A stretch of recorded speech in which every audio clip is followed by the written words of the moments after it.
Guys हम लोग discuss करेंगे हजारास के बारे में कि अफगानिस्तान की ये हजारा कम्युनिटी जो है वो कौन है। तो ये एक एथनिक ग्रुप हम लोग को देखने को मिल रहा है अफगानिस्तान का। राइट, अफगानिस्तान में रहने वाले एक फारसी भाषा जातीय समूह हम लोग को ये देखने को मिल रही है, यानी कि फारसी भाषा जो है ये बोलते हैं। और मुख्य रूप से हजारत पहाड़ी क्षेत्र में ये लोग रहते हैं। तो हजारत पहाड़ी क्षेत्र कहां पर है, अगर ये भी क्वेश्चन आता है तो आपको अफगानिस्तान पता होना चाहिए। एंड माना जाता है कि ये मंगोल साम्राज्य के संस्थापक चंगेज खान और उनकी सेना के वंशज हैं। तो ये वाला पॉइंट भी आप ध्यान में रखिएगा कि इनका हजारास का जो रिलेशन है वो चंगेज खान के साथ हम लोग को देखने को मिलता है।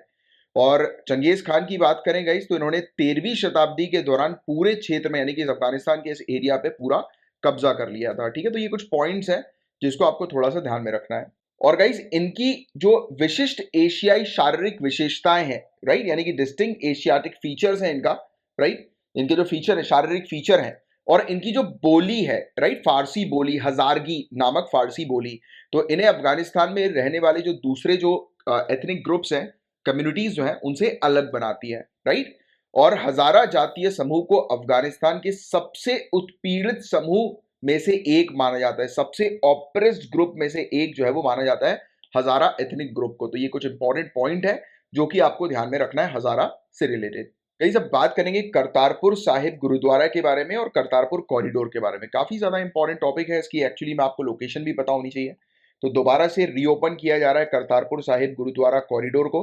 राइट, पाकिस्तान के अंदर है करतारपुर साहिब गुरुद्वारा। तो ये वाला पॉइंट आपको ध्यान में रखना है।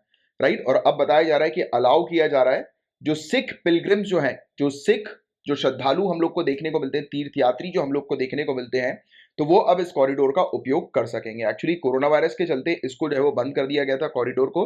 अब दोबारा से जो है उस कॉरिडोर को रीओपन किया जा रहा है। तो करतारपुर साहिब गुरुद्वारा और ये डेरा बाबा नानक साहिब गुरुद्वारा के बीच में ये कॉरिडोर हम लोग को देखने को मिल रहा है, जिसका नाम है करतारपुर कॉरिडोर। ठीक है, तो इंडिया की तरफ जो है वो डेरा बाबा नानक गुरुद्वारा है। तो ये पॉइंट आपको ध्यान में रखिएगा, ध्यान में रखना है। और पाकिस्तान की तरफ करतारपुर साहिब गुरुद्वारा हम लोग को देखने को मिलता है। राइट, तो ये वाला पॉइंट आप थोड़ा सा ध्यान में रखिएगा।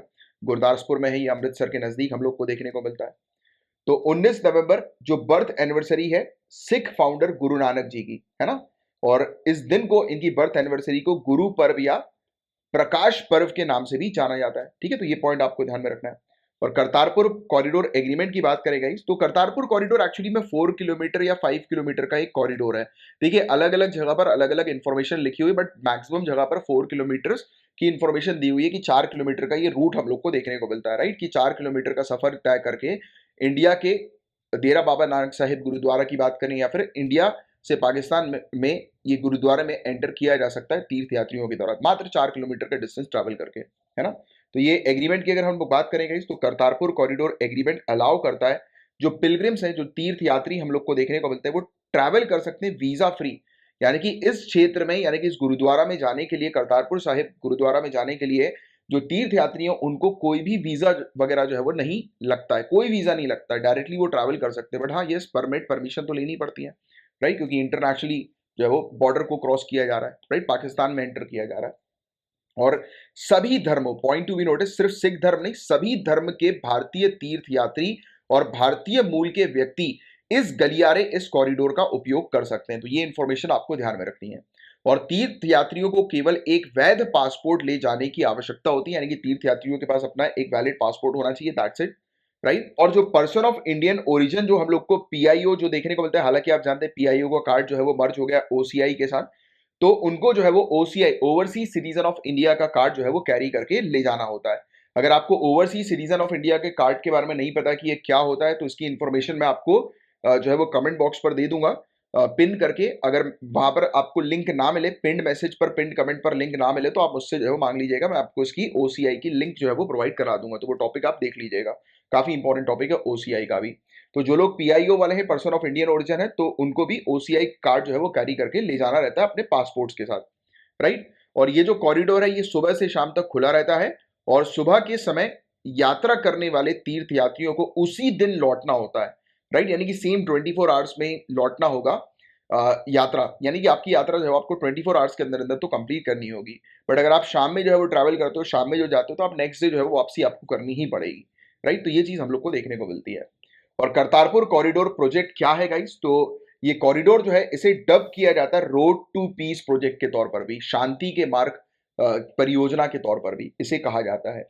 और ये गुरुद्वारा दरबार साहिब जो पाकिस्तान के करतारपुर में है उसे कनेक्ट करता है डेरा बाबा नानक साहिब के साथ, जो इंडिया के गुरदासपुर डिस्ट्रिक्ट में ये गुरुद्वारा हम लोग को देखने को मिलता है।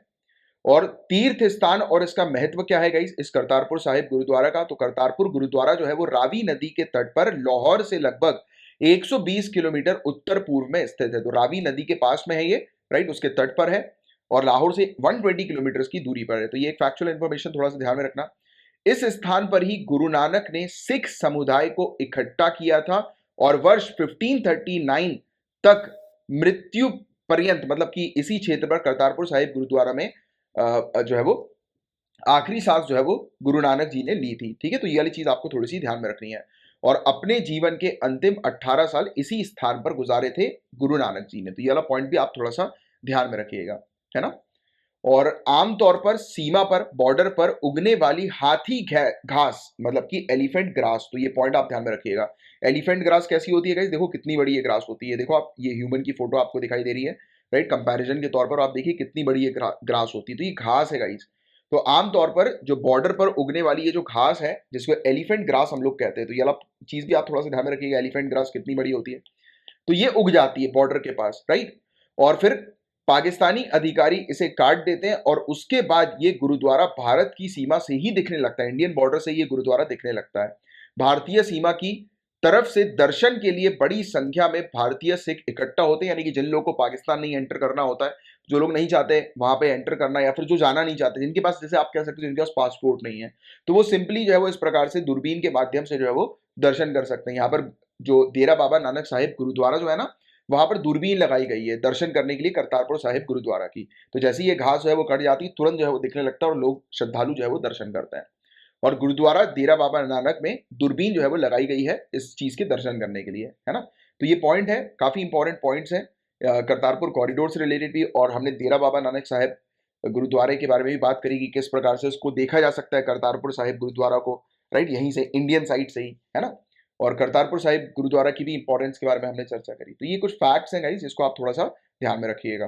गाइस, बीजू स्वास्थ्य कल्याण योजना ये हमें देखने को मिल रही है। देखिए, एक योजना है आयुष्मान भारत योजना, आप सभी को पता है आयुष्मान भारत योजना के बारे में। इस योजना के तहत इंश्योरेंस जो है वो प्रोवाइड किया जाता है ना, सभी व्यक्तियों को, गरीबों को इंश्योरेंस जो है वो प्रोवाइड किया जाता है 5 लाख रुपए तक का पर फैमिली को। सेम वैसे ही स्कीम ओडिशा के अंदर जो हमें देखने को मिल रही है वो है बीजू स्वास्थ्य कल्याण योजना।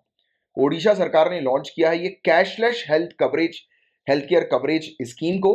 5 लाख रुपए तक का हेल्थ केयर इंश्योरेंस जो है वो प्रोवाइड किया जा रहा है इस स्कीम के तहत। और इवन महिलाओं को 10 लाख रुपए तक का बेनिफिट जो है वो इस स्कीम के तहत प्रोवाइड किया जाएगा, है ना। तो ये चीज है, सिंपल सी एक स्कीम जिसके बारे में एक आपको जनरल सा बेसिक सा बस आइडिया होना चाहिए इस स्कीम के बारे में। अब देखिए, ये वाला जो टॉपिक है जिसमें ईरान ने इनवाइट किया है United nation nuclear body chief को तेहरान में बातचीत करने के लिए, तो आपको बता दें गाइस कि ईरान ने इंटरनेशनल एटॉमिक एनर्जी एजेंसी के हेड जो है, चीफ जो है, उनको बुलाया है बातचीत करने के लिए।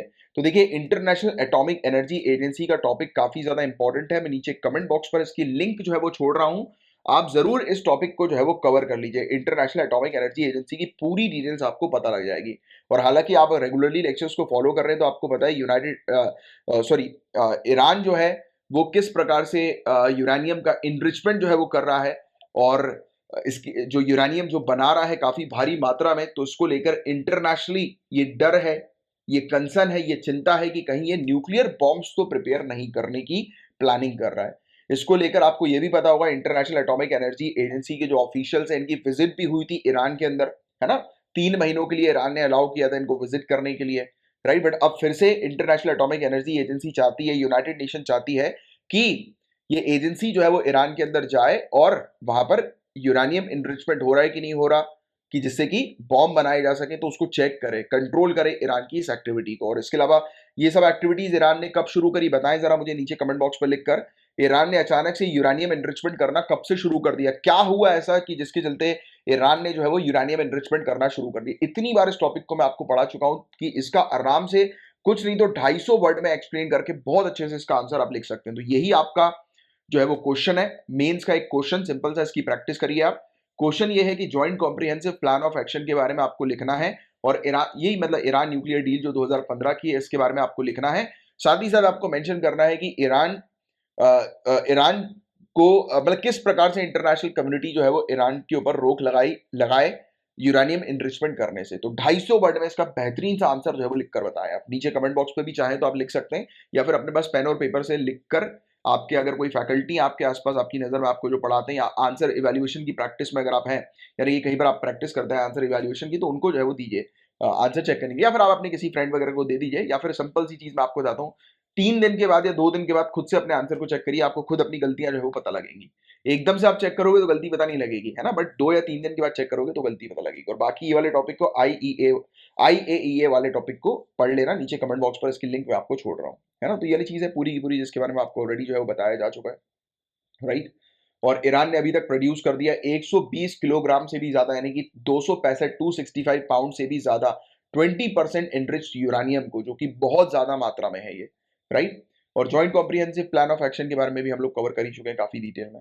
गाइस ये टॉपिक काफी ज्यादा इंपॉर्टेंट है। बताया जा रहा है कि हमारे honourable president Ramnath Kovind ji 2 ordinances लेकर आए हैं, जिसके तहत पावर मिल रही है केंद्र सरकार को कि केंद्र सरकार CBI, central bureau of investigation और इन्फोर्समेंट डायरेक्टरेट, इनके जो चीफ है, इनके जो डायरेक्टर्स हैं, उनके कार्यकाल को, टेन्योर को एक्सटेंड कर सकती है 5 सालों तक।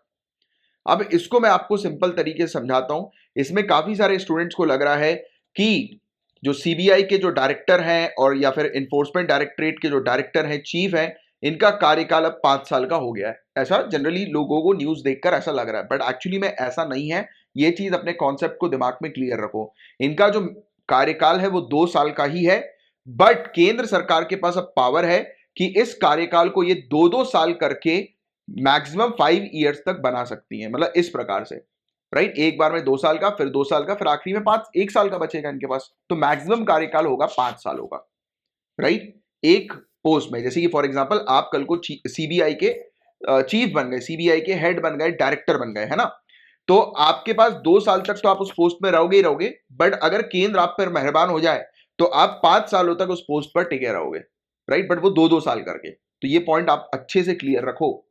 तो है टेन्योर तो 2 साल का ही, बट अगर केंद्र चाहे तो इसे एक्सटेंड कर सकती है 5 सालों तक मैक्सिमम। तो ये है ऑर्डिनेंस, ये पॉइंट आपको ध्यान में रखना है।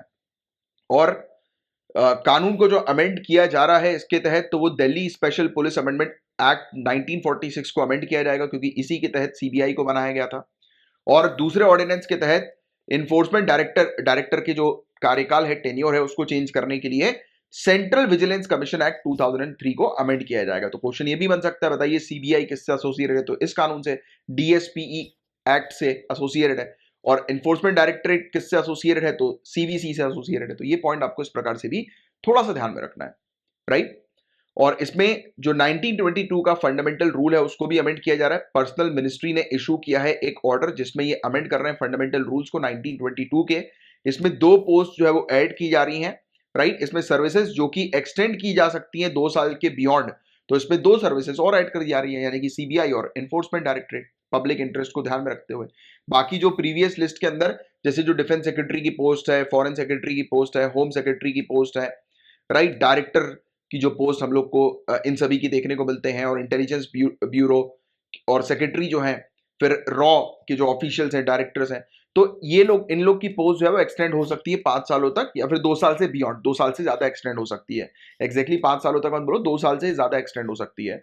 और इसमें इंक्लूड हो गए CBI और ED भी, ठीक है। तो ये बस बेसिक सी चीज है जो थोड़ा सा ध्यान में रखना है आपको। और CBI के डायरेक्टर्स जो है वो उनके बारे में अगर हम बात करें और उनके अपॉइंटमेंट से रिलेटेड बात करें, तो जो डायरेक्टर होते हैं CBI के, यानी कि जो चीफ होते हैं, हेड होते हैं CBI के, इन्हें अपॉइंट किया जाता है ऑब्वियसली बात है Delhi special police establishment act 1946 के तहत, इसके सेक्शन 4A के तहत, राइट।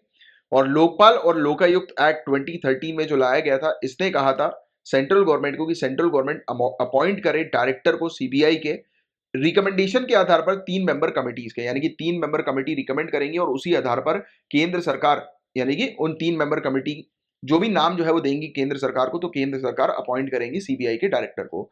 तो 3 मेंबर कमिटी के अंदर कौन कौन शामिल है, तो honourable prime minister, leader of opposition Lok Sabha के, और honourable chief justice of India, या फिर जो भी ऑनरेबल सुप्रीम कोर्ट के जज जो कि चीफ जस्टिस ऑफ इंडिया ने नॉमिनेट किए हों। तो ऐसे 3 मेंबर हैं, ठीक है। तो रिपीट कर देता हूं, पहले प्राइम मिनिस्टर जो कि हेड होंगे, चेयरमैन होंगे इस पर्टिकुलर कमेटी के। दूसरे नंबर पर लीडर ऑफ अपोजिशन, और लीडर ऑफ अपोजिशन को लेकर मैं आपको एक और बात बताऊं तो Delhi special police establishment amendment act 2014 के अंदर इसी चीज को चेंज किया कि इस 3 मेंबर की कमेटी में पीएम तो ऑब्वियसली बात है सेम पोजीशन पर है, बट जो लीडर ऑफ अपोजिशन जो है एक्चुअली क्या होता है कि कौन होता है लीडर ऑफ अपोजिशन। तो अगर हम लोग डेफिनेशन के अकॉर्डिंग बात करें तो लीडर ऑफ अपोजिशन जो होगा वो वही व्यक्ति होगा, राइट, जिसने यानी कि जिसकी पार्टी ने 10% वोट जो है वो हासिल किए हो, यानी कि टोटल लोकसभा की टोटल सीट में जिसके पास भी 10% से ज्यादा वोट्स हैं, यानी कि मिनिमम 10% है, तो उस पर्टिकुलर पार्टी का जो लीडर होगा वो लीडर ऑफ अपोजिशन की सीट पर होगा। बट एक्चुअली क्या हो रहा है करंट सिनारियो में, अगर हम लोग देखें तो कोई भी पार्टी नहीं है जिसने 10% से ज्यादा वोट हासिल किया हो, तो वो तो फिर कोई लीडर ऑफ अपोजिशन होगा ही नहीं, तो लीडर ऑफ अपोजिशन की पोस्ट खाली रहेगी, है कि नहीं। तो इसी चीज को ध्यान में रखते हुए इन्होंने क्या चेंज कर दिया, इन्होंने बोला कि अगर कोई भी रिकॉग्नाइज लीडर ऑफ अपोजिशन नहीं है तो जो भी सिंगल लार्जेस्ट अपोजिशन पार्टी का जो लीडर होगा वो लीडर ऑफ अपोजिशन के पद पर आएगा, यानी कि इस कमेटी का हिस्सा बनेगा। तो पहला पीएम, दूसरा लीडर ऑफ अपोजिशन या फिर जो जो लोकसभा के अंदर अपोजिशन पार्टी में जो सबसे लार्जेस्ट पार्टी है, राइट, तो उसका लीडर, और तीसरे नंबर पर सीजेआई हमारे या फिर इनके द्वारा अपॉइंट किए गए कोई भी ऑनरेबल सुप्रीम कोर्ट के जज। तो ये जो मेंबर्स हैं 3 मेंबर, ये नाम देंगे केंद्र सरकार को, और केंद्र सरकार जो है वो इन नाम में से चूज कर लेगी, मतलब कि ये नाम देंगे और उसको जो है वो चूज कर लेगी एज अ डायरेक्टर के तौर पर सीबीआई के, ठीक है। तो ये चीज हम लोग को थोड़ी सी ध्यान में रखनी है। तो ये मामला बात हो गई मामले की सीबीआई के डायरेक्टर की। अब इन्फोर्समेंट डायरेक्टरेट की बात कर लें तो ये डायरेक्टरेट का ओरिजिन जो होता है वो 1 मई 1956 को होता है, और इसे उस समय इन्फोर्समेंट डायरेक्टरेट के नाम से नहीं जाना जाता था, ये इन्फोर्समेंट यूनिट थी जो कि डिपार्टमेंट ऑफ इकोनॉमिक अफेयर्स के अंडर थी। ये पॉइंट आपको ध्यान में रखना है, ये डिपार्टमेंट ऑफ इकोनॉमिक्स अफेयर के अंडर थी स्टार्टिंग में, राइट, जब ये बनाई गई थी।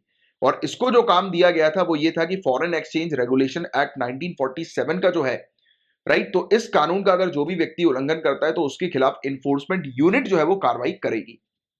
फिर समय आया 1957 का, तो इस यूनिट को रीनेम करके इन्फोर्समेंट डायरेक्टरेट नाम कर दिया गया, और आज की डेट में ये किसका पार्ट है, डिपार्टमेंट ऑफ रेवेन्यू का पार्ट है। पहले ये डिपार्टमेंट ऑफ इकोनॉमिक्स का पार्ट थी और अब ये डिपार्टमेंट ऑफ रेवेन्यू का पार्ट जो है वो बन गई, है ना। फिर इसके बाद ये ऑर्गेनाइजेशन जो है उसको एक और टास्क जो है वो सौंपा। हालांकि इसके पास 2 स्पेशल इसके हम लोग को कानून देखने को मिले। स्टार्टिंग में तो ये FEMA foreign exchange management act का हिस्सा थी 1999 के, उससे पहले फॉरेन एक्सचेंज रेगुलेशन एक्ट का हिस्सा थी, उसको अमेंड करके मैनेजमेंट एक्ट जो है उसको बना दिया गया foreign exchange management act, right. तो फॉरेन एक्सचेंज पर डील करती थी, इस कानून को देखती थी। फिर बाद में जाकर prevention of money laundering act 2002 भी इसको दे दिया गया, इसको शामिल कर दिया गया। मतलब कि ये 2 कानून है, इन 2 कानून पर के जो भी प्रोविजंस है उसका उल्लंघन कोई करता है तो इन्फोर्समेंट डायरेक्टरेट जो है वो उसके खिलाफ, उस व्यक्ति के खिलाफ कार्रवाई करती है। तो ये पॉइंट आपको ध्यान में रखना है। और इन्फोर्समेंट डायरेक्टरेट एक्चुअली में डायरेक्टली भी जो है वो रिक्रूट करती है, डायरेक्ट रिक्रूटमेंट भी इसके होते हैं। बट इवन ये हमारी जो काफी सारी जो एजेंसीज हैं, राइट, जैसे कि custom and central excise, income tax, police, right, तो इनको भी जो है वो डेप्यूटेशन पर जो है वो अपने पास रख लेती है इन्फोर्समेंट डायरेक्टरेट। तो ये पॉइंट आपको थोड़ा सा ध्यान में रखना है। तो ये था पूरा ओवरऑल टॉपिक गाइस, जिसकी एक अच्छी अंडरस्टैंडिंग आपको होनी चाहिए। अब गाइस स्पेशल कोर्ट की जो है वो बात कर रहा है ऑनरेबल सुप्रीम कोर्ट, जो एमपीज जो होते हैं, मेंबर ऑफ पार्लियामेंट जो होते हैं, राइट, जो जिनके खिलाफ जो है वो केस चल रहे होते हैं काफी भारी मात्रा में, है ना। तो ये इनके खिलाफ जो केसेस हैं उसको जल्दी से जल्दी रिजॉल्व करने के लिए ऑनरेबल सुप्रीम कोर्ट अब एक्चुअली में आप ये कह सकते हैं काफी सारी याचिका आई हैं, उनको एंटरटेन कर रहा है कि स्पेशल कोर्ट जो है वो बनाई जाए। अच्छा, मुझे क्या आप बता सकते हैं कि स्पेशल कोर्ट बनाने की पावर ऑनरेबल सुप्रीम कोर्ट के पास है कि नहीं है? बताएंगे आप नीचे कमेंट बॉक्स पर लिखकर, थोड़ी देर बाद इसका आंसर आपको पता लग जाएगा। तो ऑनरेबल सुप्रीम कोर्ट ने डिसाइड किया है कि ये जांच कर रही है उन सवालों के ऊपर जो सवाल किससे रिलेटेड है, स्पेशल कोर्ट को सेटअप करने से रिलेटेड है, राइट, कि एक्सक्लूसिवली जो एमपीज है, मेंबर ऑफ पार्लियामेंट है, और स्टेट लेजिस्लेटिव असेंबली के जो मेंबर्स हम लोग को देखने को मिलते हैं, राइट, जो संसद और राज्य विधानसभाओं के जो सदस्य हम लोग को देखने को मिलते हैं, तो इन पर विशेष रूप से मुकदमा चलाने के लिए विशेष अदालतें यानी कि स्पेशल कोर्ट जो है वो सेटअप की जाए। तो ये चीज हम लोग को देखने को मिल रही है ना। तो ये चीज है जिसके बारे में एक आपको आइडिया होना चाहिए। तो इस पर ऑनरेबल सुप्रीम कोर्ट जो है वो इन सवालों को ले रही है, अब एंटरटेन कर रही है ऐसी याचिकाएं जो कि स्पेशल कोर्ट से रिलेटेड है। तो हमें क्यों आवश्यकता है इस प्रकार की विशेष अदालतों को बनाने की? तो आपको बता दें गाइस 4000 से भी ज्यादा केसेस पेंडिंग है, किसके अगेंस्ट? लेजिस्लेचर्स के अगेंस्ट, राइट, यानी कि ये जो हमारे जो लीडर्स हैं, रिप्रेजेंटेटिव्स हैं, तो इनके अगेंस्ट 4000 से भी ज्यादा मामले पेंडिंग है। और जो सिटिंग मेंबर ऑफ पार्लियामेंट है और मेंबर ऑफ स्टेट लेजिस्लेचर है, उनके खिलाफ ही 2556 मामले जो है वो पेंडिंग है, राइट। और केसेस जो है लेजिस्लेचर के अगेंस्ट, उसमें करप्शन का केस है, मनी लॉन्ड्रिंग का केस है, डैमेज टू पब्लिक प्रॉपर्टी का केस है, राइट, डिफेमेशन का केस है, मानहानि का केस है, चीटिंग का केस है, धोखाधड़ी का केस है, राइट। और काफी भारी मात्रा में केसेस सेक्शन 188 जो है आईपीसी का, उसका उल्लंघन से रिलेटेड, जैसे कि कल को आप आईएएस आईपीएस ऑफिसर बनेंगे, अधिकारी बनेंगे, राइट। तो उस समय जो है वो आपके साथ क्या होगा, कई बार आपकी जो होगी, मतलब जैसे कि आप कह सकते हैं ना कि मंत्री के साथ या किसी के साथ आपकी मुठभेड़ हो जाएगी, या फिर किसी प्रकार से आपके क्लैश हो जाएंगे उनके साथ, है ना। तब उस समय आपको अगर इन्हें रोकना है, एमपीज वगैरह को रोकना है, तो आप सेक्शन 188 के तहत उनके खिलाफ कार्रवाई करवा सकते हो, क्योंकि आप अपनी ऑफिशियल ड्यूटी पे ऑपरेट कर रहे हो, कार्य कर रहे हो, और सामने वाला व्यक्ति जब आपको ऑफिशियल ड्यूटी से ऑपरेट करने नहीं देता है, यानी कि आपके ऑफिशियल कार्य जो है उसको करने नहीं देता है, तो आप उसके खिलाफ जो है वो कार्रवाई कर सकते हो। जैसे बोलते हैं ना कि पब्लिक सर्वेंट के जो ड्यूटी है उस पर बाधा बनने वाले जो लोग होते हैं, तो उनके खिलाफ सेक्शन 188 के तहत कार्रवाई हो सकती है। तो ऐसे काफी काफी भारी मात्रा में ऐसे केस जो है वो एमपी एमएलए के अगेंस्ट हम लोग को देखने को मिल रहा है, भारी मात्रा में केसेस पेंडिंग हम लोग को देखने को मिल रहा है। और इवन अपीयरेंस स्टेज पर ही पेंडिंग है, यानी कि होता है ना कि कोर्ट जो है वो समन भेजती है, नोटिस भेजती है कि भैया आओ कार्रवाई शुरू करें, ट्रायल जो है वो शुरू करें, तो वो उसी यानी कि बिल्कुल स्टार्टिंग स्टेज पर ही पेंडिंग है केसेस, यानी कि केस शुरू ही नहीं हुआ, आप ये तो मान के चलो। इवन कुछ केसेस ऐसे भी हैं जो नॉन बेलेबल वारंट वाले हैं, जो कि कोर्ट ने हालांकि इशू तो कर दिए हैं, बट अभी तक उसे एग्जीक्यूट नहीं किया। मतलब कि कोर्ट ने ऑर्डर दे दिया, भाई इसको पकड़ के लेकर आओ, राइट, कोर्ट के सामने जो है प्रस्तुत करो, बट अभी तक ऐसा इस पर कोई इंप्लीमेंटेशन नहीं हुआ, एग्जीक्यूशन नहीं हुआ इस चीज पर, कोर्ट के ऑर्डर पर। तो ये चीज भी इस प्रकार की हमें देखने को मिल रही है। और इसके अलावा बिहार के अंदर हम बात करें तो बिहार के अंदर 89% असेंबली कॉन्स्टिट्यूएंसीज में 3 से ज्यादा कैंडिडेट ही हैं, राइट, जिन्होंने डिक्लेयर किया है क्रिमिनल केसेस उनके अगेंस्ट अपने एफिडेविट में ऑनगोइंग इलेक्शंस के दौरान, राइट। सिर्फ 3 से ज्यादा लोगों ने ही डिक्लेयर किया है। और मद्रास हाईकोर्ट के ऑब्जर्वेशन की बात करें तो 3 जज की एक कमेटी बैठी थी मद्रास हाईकोर्ट में नवंबर 2020 में। इसने क्वेश्चन उठाया कॉन्स्टिट्यूशनल वैलिडिटी के ऊपर। इन्होंने जो है वो संवैधानिक वैधता पर सवाल जो है वो उठाया कि स्पेशल कोर्ट को सेटअप किया जाए, और एमपीज और एमएलए जितने भी हैं जिनके खिलाफ वेरियस क्राइम्स जिन्होंने कमिट किए हैं, केसेस चल रहे हैं, तो उनके ट्रायल को जो है वो जल्दी से जल्दी जो है वो फिनिश करो, यानी कि उनके खिलाफ जल्दी से जल्दी जो ट्रायल होता है ना, कोर्ट का ट्रायल आपको पता होगा, राइट, कि जब तक, यानी कि जिस समय केस फाइल हुआ और जब तक जज ने अपना जजमेंट नहीं दिया, इस बीच की जो पूरा टाइम पीरियड होता है उसको हम लोग क्या बोलते हैं, ट्रायल बोलते हैं, राइट, कि कोर्ट का ट्रायल चल रहा है, राइट। तो ये चीज आपको ध्यान में रखनी है। तो कोर्ट, ये मद्रास हाई कोर्ट ने भी इस चीज के बारे में बात करी कि भैया एक स्पेशल कोर्ट जो है वो लाई जाए, राइट, जो कि ट्रायल कंडक्ट करे एमपी और एमएलए से रिलेटेड जल्दी से जल्दी। और क्यों सेपरेट कोर्ट जो है वो सेटअप नहीं की जा रही है हाई कोर्ट के अकॉर्डिंग, तो देखिए गाइस, आपको अब इसका आंसर, जो मैंने आपको पहले क्वेश्चन पूछा था कि क्या कोर्ट जो है वो स्टैब्लिश कर सकती है एक स्पेशल कोर्ट को, तो कोर्ट जो है गाइस ये ऑफेंस सेंट्रिक होती है, ना कि ऑफेंडर सेंट्रिक। कोर्ट जो भी हम लोग को देखने को मिलती है वो किससे एसोसिएटेड होती है, कि जैसे होता है ना कि जैसे फॉर एग्जांपल फैमिली कोर्ट है, कि फैमिली से रिलेटेड जो भी मुद्दे हैं तो वो उसके लिए कोर्ट बनाई गई, तो वो मुद्दों से रिलेटेड कोर्ट है।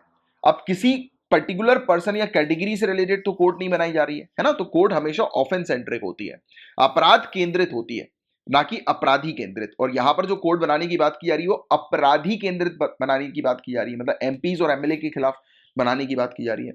और स्पेशल कोर्ट सिर्फ और सिर्फ एक स्टैच्यूट के द्वारा, यानी कि कानून के द्वारा ही या विधि के द्वारा ही बनाया जा सकता है, और उसे एग्जीक्यूटिव या जुडिशियल जो ऑफिशियल्स हैं वो स्टैब्लिश नहीं कर सकते। मतलब क्लियरली लेजिस्लेचर के पास पावर है कोर्ट को स्टैब्लिश करने की, सेटअप करने की, बनाने की। मतलब कि जो हमारी जो कोर्ट्स हैं, राइट, वो कोर्ट को, यानी कि एक नई कोर्ट को, स्पेशल कोर्ट को जो है वो सेटअप नहीं करवा सकती, ऑर्डर नहीं दे सकती सेटअप करवाने की, बट हाँ वो रिकमेंडेशन दे सकती है, फिर लेजिस्लेचर का काम होता है इसको सेटअप करने का। तो ये वाला पॉइंट बहुत इंपॉर्टेंट था जिसको आपको ध्यान में रखना है, राइट। और आपको बता दें हाई कोर्ट की कमिटी की जो रिपोर्ट जो आई है, राइट, तो इसमें बताया गया कि 2017 के ऑनरेबल सुप्रीम कोर्ट के ऑर्डर को ध्यान में रखा गया, राइट, जिसमें केंद्र से जो है वो कहा गया कि केंद्र जो है वो 12 स्पेशल कोर्ट जो है वो सेटअप करें, राइट, और इसमें स्पेशली जो पॉलिटिशियंस है हमारी कंट्री के अंदर उनका ट्रायल जो है वो कंडक्ट करे, राइट। और 3 जजेस की बेंच जो है ये हम लोग को देखने को मिल रहा है कि जो भी केसेस हम लोग को देखने को मिल रहा है जो सदियों से पड़े हुए हैं, डिकेड से, दशकों से जो है वो पड़े हुए हैं पेंडिंग, तो उसको जो है वो देखें, राइट, उस पर जो है वो कार्रवाई करें, जल्दी से जल्दी उसको जो है वो फिनिश करें, है ना। अब देखिए क्या मुद्दा हम लोग को देखने को मिल रहा है स्पेशल कोर्ट से एसोसिएटेड, विशेष अदालतों से संबंधित क्या मुद्दे हैं। तो विशेष अदालतें अपील करने के अधिकार से वंचित करती हैं, यानी कि एक व्यक्ति अपील नहीं कर सकता विशेष अदालतों के थ्रू। ये कैसे, तो इस चीज को आप एग्जाम्पल से समझिए। तो यदि कोई एमएलए या फिर एमपी है, विधायक या सांसद है, इसका अगर मामला चल रहा हो और उनके अपराध पर एक मजिस्ट्रेट द्वारा सुनवाई की जा रही हो, राइट, तो सीधे एक विशेष अदालत के समक्ष अगर उसे रख दिया जाता है तो आरोपी मजिस्ट्रेट के समक्ष अपने मामले में बचाव करने के अपने अधिकार से वंचित हो सकता है और उसे जो सत्र न्यायालय है, जो हम लोग को सेशन कोर्ट जो देखने को मिलती है, उसमें पहली अपील करने का अधिकार भी छिन जाएगा। मतलब कि एक मामला, एक केस जो मजिस्ट्रेट के सामने चल रहा हो, इस केस को उठाकर अगर आप स्पेशल कोर्ट में रख देते हैं तो जो एमपी या एमएलए है, जो अक्यूज है, आरोपी है, राइट, तो वो फिर सेशन कोर्ट में नहीं अपील कर पाएंगे, ना ही वो किसी और दूसरी कोर्ट में या फिर मजिस्ट्रेट के सामने अपने पक्ष को जो है वो नहीं रख पाएंगे। तो ये एक चीज, एक इशू इससे रिलेटेड हम लोग को देखने को मिलता है। अब करना क्या चाहिए, तो सबसे पहली बात तो पॉलिटिकल पार्टी को उन लोगों को टिकट ही नहीं देनी चाहिए जिन लोगों के खिलाफ मामले हैं, राइट, क्रिमिनल केसेस वगैरह हैं या गंभीर अपराध है, अपराध के मामले। और रिप्रेजेंटेशन ऑफ पीपल एक्ट को अमेंड करो, ऐसे व्यक्ति को जो है वो इलेक्शन लड़ने से ही दूर रख दो जिनके खिलाफ हीनियस नेचर का, यानी कि गंभीर अपराध जिन्होंने किया हो, राइट। फास्ट ट्रैक कोर्ट जो है वो सेटअप की जाए, जो कि जल्दी से जल्दी जो पेंडिंग मामले हैं एमपी और एमएलए से रिलेटेड, वो जल्दी से जल्दी जो है वो फिनिश करें। और ग्रेटर ट्रांसपेरेंसी जो है वो लाई जाए, राइट। हमें देखने को मिल रहा है कैंपेन फाइनेंसिंग को लेकर, राइट, ट्रांसपेरेंसी, यानी कि जो ये फाइनेंस वगैरह जो करते हैं कैंपेन वगैरह को, अपने पॉलिटिकल पार्टी जो कैंपेनिंग करती है ना, जो हमें देखने को मिलता है कि बहुत प्रचार वगैरह अपना जो करती है, तो उसमें जो पैसा लगाती है पॉलिटिकल पार्टी, तो उसको मतलब प्रॉपर तरीके से चेक करो कि पैसा कहाँ से आ रहा है, सोर्स ऑफ फंडिंग क्या है। और साथ ही साथ इलेक्शन कमीशन ऑफ इंडिया को पावर दो कि वो उनके फाइनेंस अकाउंट जो है पॉलिटिकल पार्टीज के, उसकी ऑडिटिंग कर सकें, है ना। तो ये सब चीजें हैं जिसके बारे में एक आपको आइडिया होना चाहिए। और ये था पूरा ओवरऑल टॉपिक। गाइस देखो, ये बहुत इंटरेस्टिंग सा टॉपिक है और बहुत इंपॉर्टेंट टॉपिक है। मैं चाहूंगा कि पूरे कॉन्सेंट्रेशन से आप इस टॉपिक को देखें, इधर उधर का काम ना करें, क्योंकि अगर आप पूरे कॉन्सेंट्रेशन से देखेंगे तब जाकर ये टॉपिक जो है वो आपको बहुत सटीक तरीके से ऐसा समझ में आएगा कि आप भूलोगे ही नहीं इस चीज को। देखो, ग्रीन बॉन्ड्स, तो ग्रीन बॉन्ड्स क्या है इस पर हम लोग बाद में आएंगे, पहले ये समझते हैं कि बॉन्ड्स क्या है। और जिस प्रकार से मैं आपको समझाऊंगा, आपको सटीक तरीके से बॉन्ड का पूरा मतलब जो है वो क्लियर हो जाएगा। देखिए, जब भी हम लोग बात करते हैं किसी प्रकार के इन्वेस्टमेंट की, तो हमारे दिमाग में क्या आता है, कहीं ना कहीं आता है कि चलो शेयर्स खरीद लेते हैं, है ना। तो अब जब शेयर्स की बात करिए तो इस चीज को समझो आप। तो शेयर जब आप एक कंपनी के खरीदते हो, मतलब आप क्या कर रहे हो, कंपनी में पैसा लगा रहे हो, राइट, आप कंपनी में पैसा लगा रहे हो। और कंपनी में जब आप पैसा लगाओगे तो कंपनी अगर प्रॉफिट करेगी तो आपको आपको प्रॉफिट मिलेगा, राइट, आपकी शेयर की वैल्यू इंक्रीज होगी। बट अगर कंपनी का लॉस होगा तो आपको आपका लॉस होगा, आपकी शेयर की वैल्यू जो है वो गिरेगी। तो मतलब शेयर खरीद के आप एक कंपनी के एक ओनर बनते हो, ये वाली बात तो पता है ना आपको। जैसे आपकी खुद की एक कंपनी होगी, अगर आप उसमें पैसा लगाओगे, अगर आपका लॉस होगा तो क्या होगा, आपका खुद का लॉस होगा। सेम शेयर का भी यही फंडामेंटल है। कंपनी जो होती है वो अपनी शेयर क्यों जारी करती है, क्योंकि उसको चाहिए होता है कैपिटल। जैसे फॉर एग्जांपल एक कंपनी है, इसको एक और अपना बिजनेस जो है वो शुरू करना है, बट इसके पास पैसे नहीं है, तो इसके पास क्या ऑप्शन है पैसे के, कि कहां से ये पैसा उठा सकती है। एक तो सीधे सीधा ऑप्शन कि भाई बैंक से लोन ले लें, है ना, ये एक ऑप्शन है। दूसरा ऑप्शन क्या हो सकता है, शेयर्स, कि मार्केट में शेयर जारी कर दें, कि कंपनी के शेयर होल्डर इंक्रीज कर दें, कि लोग को मौका दें कंपनी में पैसा लगा, और कंपनी ग्रो करेगी तो लोगों की भी ग्रोथ होगी, लोगों का भी बेनिफिट होगा। और ये शेयर वाली कहानी तो आप समझ गए हो, शेयर का मतलब क्या होता है। तीसरा एक जरिया होता है बॉन्ड्स का।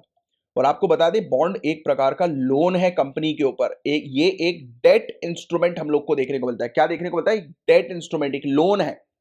कंपनी के पास दो ऑप्शन होते हैं लोन के, या तो फिर वो बैंक से ले ले डायरेक्ट, या फिर बॉन्ड जारी करके लोन ले ले।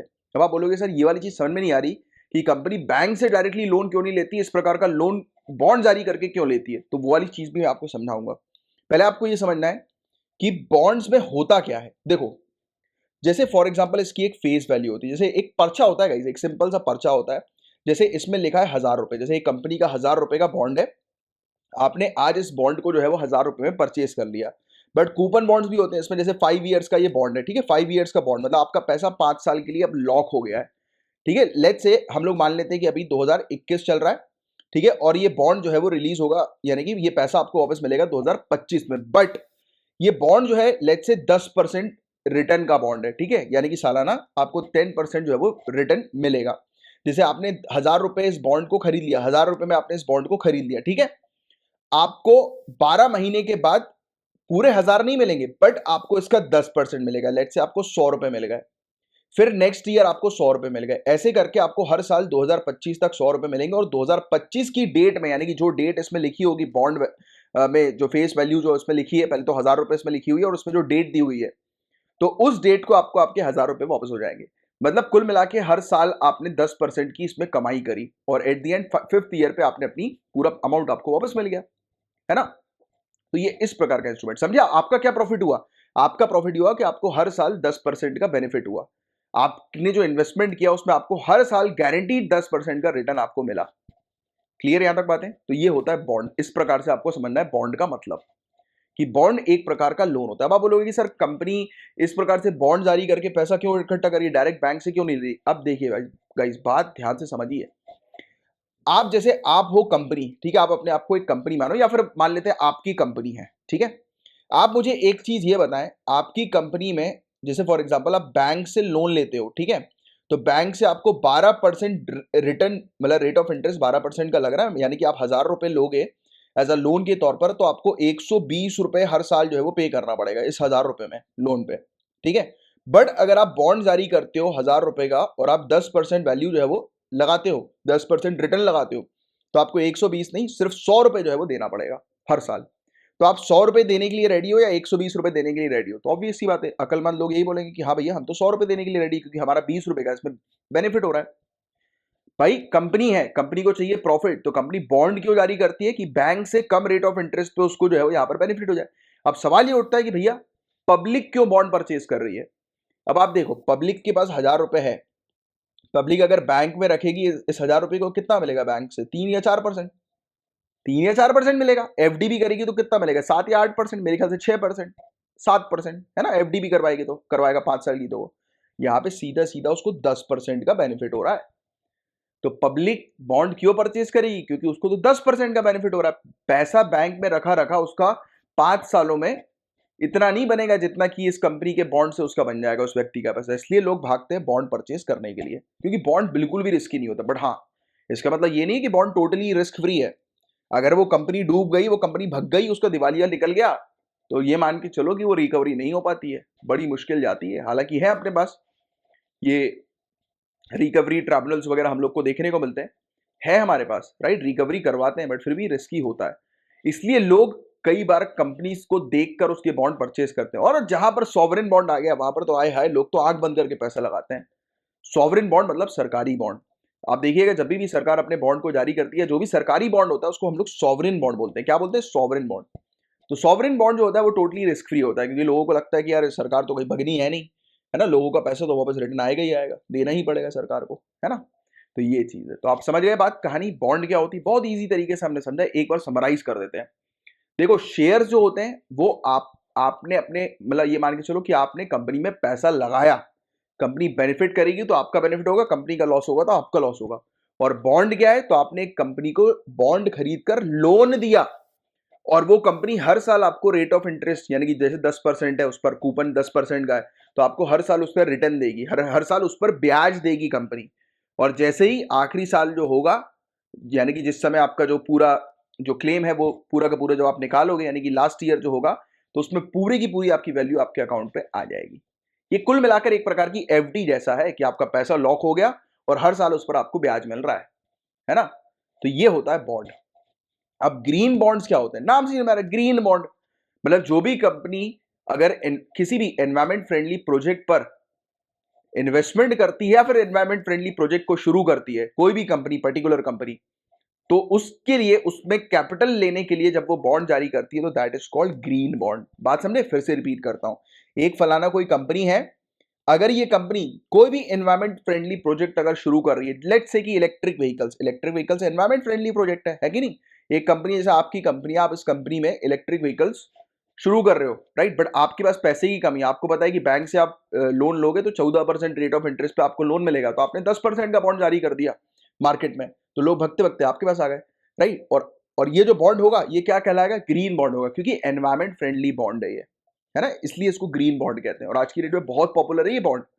इससे फायदे होते हैं कंपनी को भी, कि कंपनी जब ग्रीन बॉन्ड वगैरह रिलीज करती है तो उसको टैक्स का बेनिफिट होता है और लोगों को भी टैक्स का बेनिफिट होता है। तो ये सरकार कर रही है अट्रैक्ट करने के लिए कि ज्यादा से ज्यादा कंपनीज ग्रीन बॉन्ड रिलीज करें और ज़्यादा से ज़्यादा लोग ग्रीन बॉन्ड परचेज करें, क्योंकि वो उसमें वो टैक्स एग्जेम्पशन वगैरह कुछ कंट्रीज जो है वो प्रोवाइड कराती हैं। तो ये वाली चीज़ है। बात समझ में आ गई आप सभी के? तो देखिए, कॉर्पोरेट ग्रीन बॉन्ड जो है ये अभी एट प्रेजेंट बहुत हाई पे चल रहा है, मतलब बहुत ग्रोथ पे हम लोग को देखने को मिल रहा है यूनाइटेड स्टेट्स की कंपनीज में, specially chip maker Micron technology incorporation, retailer Walmart incorporation और data center company Equinix incorporation, right. तो ये सब कंपनी जो है वो हम लोग को देखने को मिल रही है कि ग्रीन बॉन्ड्स जो है वो लेकर आ रही है, ऑफर कर रही हैं, और बहुत भारी मात्रा में आज की डेट में तो पॉपुलर है ग्रीन बॉन्ड्स।